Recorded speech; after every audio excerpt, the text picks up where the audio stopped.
Hi అండి, అందరికీ నమస్కారం. మన సాంప్రదాయ వంటలకి ఉన్న రుచే వేరు. అందులోనూ పల్లెటూరి పద్ధతిలో వండే చేపల కూర అంటే ఎవరికి ఇష్టం ఉండదు చెప్పండి. సాధారణంగా చేపల కూర అనగానే పాతకాల పద్ధతులు గుర్తుకొస్తాయి. కానీ ఈరోజు మనం ఒక వినూత్నమైన ప్రయోగం చేయబోతున్నాము. సాంప్రదాయ రుచిని తగ్గకుండా ఆధునికమైన సులువైన టెక్నిక్స్తో, అలాగే మన ఇంట్లో దొరికే వస్తువులతో చేపలను ఎంత నీట్గా క్లీన్ చేసుకోవచ్చో ఈరోజు ఈ వీడియోలో చూడబోతున్నారు. ఈరోజు మనం వండుకోబోయేది ఒక రకం చేపలు కాదుండోయ్, ఏకంగా 3 ప్రత్యేకమైన రకాలు. అవే జల్ల చేపలు, రామలు, దొందులు. ఇక ఈ 3 కలిసి వండుతుంటే వచ్చే వాసనకే సగం ఆకలి వేసేస్తుంది. మరి వీటిని వండడానికి ముందుగా సరిగ్గా క్లీన్ చేయాలి కదా. ఈ క్లీన్ చేయడం చాలా ముఖ్యం. దానికి మనం వాడిన ఒక లేటెస్ట్ ఐడియాతో ఏంటో ఇప్పుడే చూసేద్దాము. సాధారణంగా చేపలు అనగానే గంటల కొద్దీ కత్తిపీట ముందు కూర్చొని చేతులు కోసుకుంటానేమో అన్న భయంతో కట్ చేస్తూ ఉంటాం. కానీ ఈరోజు మనం కత్తిపీటకు బాయ్ బాయ్ చెప్పేస్తాం. చేపల రెక్కలు ఇవి కట్ చేయడానికి కత్తిపీట కంటే కత్తెర చాలా సేఫ్ అండి. ఇంకా ఫాస్ట్గా కూడా మనం చేయొచ్చు. వింగ్స్ అన్నింటినీ టకటక కత్తెరతో నీట్గా ట్రిమ్ చేసేయవచ్చు. వీడియోలో చూడండి మా అత్తమ్మగారు అయితే ఎలాగా ఆ చేపల్ని కట్ చేస్తున్నారో. ఇక్కడ మా అత్తమ్మ అయితే ఏ కత్తిపీట ఏమీ లేకుండా లేటెస్ట్ టెక్నాలజీతో ఈ కత్తెరతో చాలా నీట్గా కట్ చేసి క్లీన్ చేసేసారు. ఈ కాలంలో మన అపార్ట్మెంట్లో ఉన్న వాళ్ళకైతే ఈ చేపల పులుసు తీయడం అనేది చాలా కష్టము. పాతకాలంలో అయితే ఒక బరకగా ఒక రాయి ఉంటుంది. ఆ రాయి మీద చేపలను రుద్దడం వల్ల పులుసు వచ్చేస్తుంది. ఈ చేపలు తోముకోవడానికి మన అపార్ట్మెంట్లో రాళ్ళు రప్పలు పెట్టుకోలేం కదండి. రోటి పచ్చడి చేసుకునే రోల్ ఉంటుంది కదండి. ఆ రోల్ని నేను తిరగతిప్పించేసి షింక్లో పెట్టేసి దాని మీద మీకు వీడియోలో చూపిస్తున్నట్టు ఆ చేపల్ని మా అత్తమ్మ గారైతే దాని మీద ఇలాగ చేపల పులుసు అంతా తీసేశారండి. చేపలు క్లీన్ చేయడం కష్టమని వండుకోవడానికి బద్దకించే వాళ్ళకి ఈ కత్తెర రోకలైడే ఒక వరం లాంటిది. తక్కువ సమయంలో చేతులు పాడవకుండా ఎంతో శుభ్రంగా చేపలను రెడీ చేసుకోవచ్చు. ఎలా కటింగ్ చేస్తున్నాము, ఎలా క్లీనింగ్ చేస్తామన్నది ఈ వీడియోలో చూసేయండి.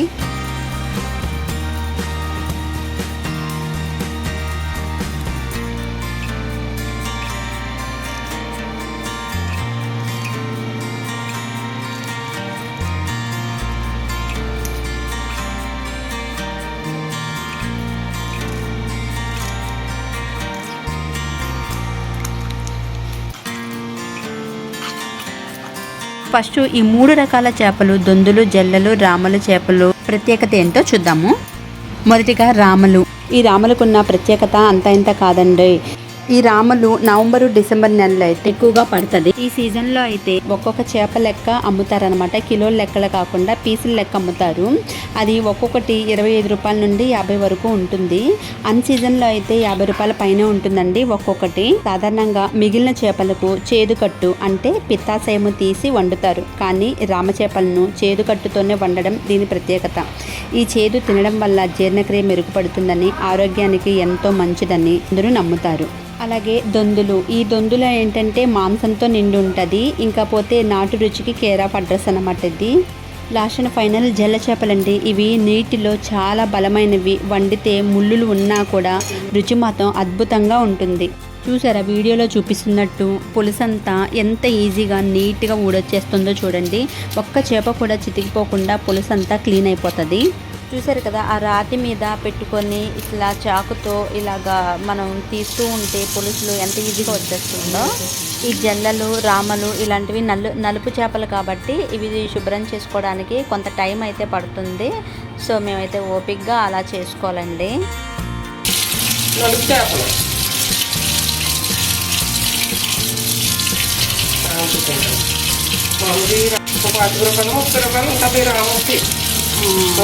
అలాగే కొనుక్కొని తింటారు. అంత రేట్ అన్నమాట.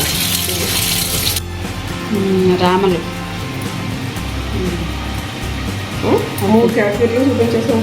దొందులు, జల్లలు, రామలు ఇవన్నీ కొద్దిగా ఉన్నాయి కాబట్టి మనం సింతసిరు మామిడికాయ వేసి వండుకోవచ్చు. జల్లలు సింతసిరు వేసి వండుకోవచ్చు. హెల్త్కు చాలా మంచిది.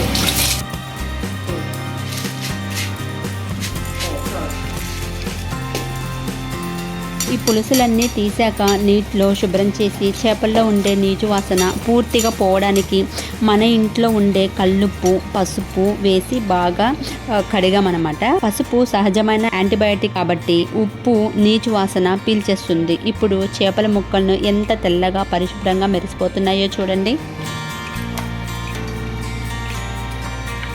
అలాగే మనం విడిగా తీసి పెట్టుకున్న ఈ పిత్తాసేమును కూడా నీట్గా శుభ్రం చేసుకోవాలి వీడియోలో చూపించినట్టుగా. ఈ వీడియోలో ఇది పిత్తాసేము విడిగా తీసేసామన్నమాట. లాస్ట్ మనం క్లీనింగ్ ప్రాసెస్ అయితే అయిపోయింది. ఇప్పుడు మనకి కావలసినంత ముక్క మనం కట్ చేసుకోవచ్చు చేపల్ని. ఇలా ఈ 3 రకాల చేపల్ని నీట్గా ఇలాగా కడిగి పెట్టేసుకున్నాము. ఇకపోతే ఈ 3ంటికి తోడుగా ఈరోజు మనం వేస్తున్న సీక్రెట్ ఇంగ్రీడియంట్ పుల్లని చింతచిగురు. పులుపు కారము చేపల సారం అన్నీ కలిసి ఉడుకుతుంటే వచ్చే రుచి వర్ణనాతీతం.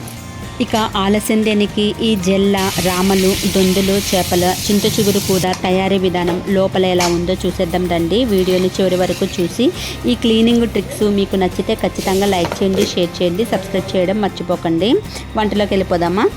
దీనికోసం అంటే మొదటగా చింతచిగురిని జాల్లో వేసుకొని నేను వీడియోలో చూపించిన విధంగా శుభ్రం చేసి పెట్టేసుకున్నాను. మిక్సీలో బరగ్గా పట్టించుకున్నాను అనమాట. ఇప్పుడు ఈ కూర కోసం అయితే నేను వీడియోలో చూపించిన విధంగా 2 మీడియం సైజు ఉల్లిపాయలు తీసుకున్నాను. అలాగే చింతపండు కొద్దిగా నిమ్మకాయ అంత సైజు చింతపండు తీసుకున్నాను. ఈ చింతచిగురు కొద్దిగానే ఉంది కాబట్టి పులుపు సరిపోదు కాబట్టి నానబెట్టుకున్నాను ముందుగా. ఇప్పుడు మీడియం సైజు ఉల్లిపాయలను కట్ చేసుకొని నేను చిన్న ముక్కలుగా కట్ చేసుకొని ఒక 5-6 పచ్చిమిర్చీలు కూడా కొంచెం కారం ఉండేటట్టు పచ్చిమిర్చీలు వేసుకున్నాను.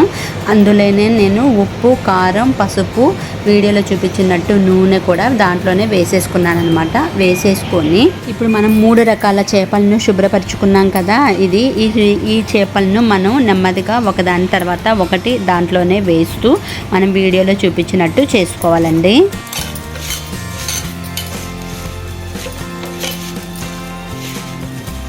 ఇప్పుడు మీకు వీడియోలో చూపిస్తున్నట్టు గట్టిగా నలిపి పిసికేయకూడదండి. చేపలు ఈ ఉల్లిపాయ ఇవన్నీ దాంట్లో నెమ్మదిగా కలుపుకోవాలి. ఈ చేపలను అయితే నలగకుండా ఈ ఉల్లిపాయ కారం పసుపు ఉప్పు ఇవన్నీ కలిసేటట్టు బాగా అన్నిటికీ పట్టేటట్టు జాగ్రత్తగా వీడియోలో చూపించినట్టు కలుపుకోవాలి. ఇలా కలుపుకున్న తర్వాత మనం చింతచిగురు రెడీ చేసి పెట్టుకున్నాం కదా మిక్సీలో, ఆ చింతచిగురుని దీంట్లో వేసి మీకు వీడియోలో చూపించినట్లు అలాగా పరుచుకోవాలన్నమాట. తర్వాత మనం ముందుగా నానబెట్టుకున్నాం కదా నిమ్మకాయ సైజ్ అంత చింతపండు, దాని రసాన్ని తీసుకొని మనకి ఎంత కావాలో అంత పులుపు వేసుకోవాలన్నమాట. మనం చింతచిగురు కొద్దిగానే ఉంది కాబట్టి చింతపండు రసాన్ని నేనైతే పూర్తిగా వేసేసుకున్నాను. ఇలా వేసేసుకున్న తర్వాత మనం గరిటెతో కలపకూడదండి. గరిటెతో కలిపితే చేపలు అవన్నీ నలిగిపోతుంది. మీకు వీడియోలో చూపిస్తున్నట్టు ఇలా షేక్ చేయాలన్నమాట. ప్లస్ చేత్తో కూడా కలుపుకోవచ్చు మనం. తర్వాత ఇలా అన్నీ కలిసిపోయిన తర్వాత మనం విడిగా తీసి పెట్టుకున్నాం కదా పిత్తాసేము, ఇవి రామల పిత్తాసేము ఇవి, వాటిని ఒక సైడ్ ఉంచుకొని నెమ్మదిగా దాంట్లో కలిపి లోపల పెట్టేసేవాళ్ళనమాట. లోపల పెట్టేసి స్టవ్ మీద పెట్టి స్టవ్ వెలిగించేసుకోవాలి, మూత పెట్టేసేవాలి. దీంట్లోనే మనం కరివేపాకు కూడా వేసుకోవాలండి. కరివేపాకు వేసుకుంటే చాలా బాగుంటుంది కాబట్టి టేస్ట్.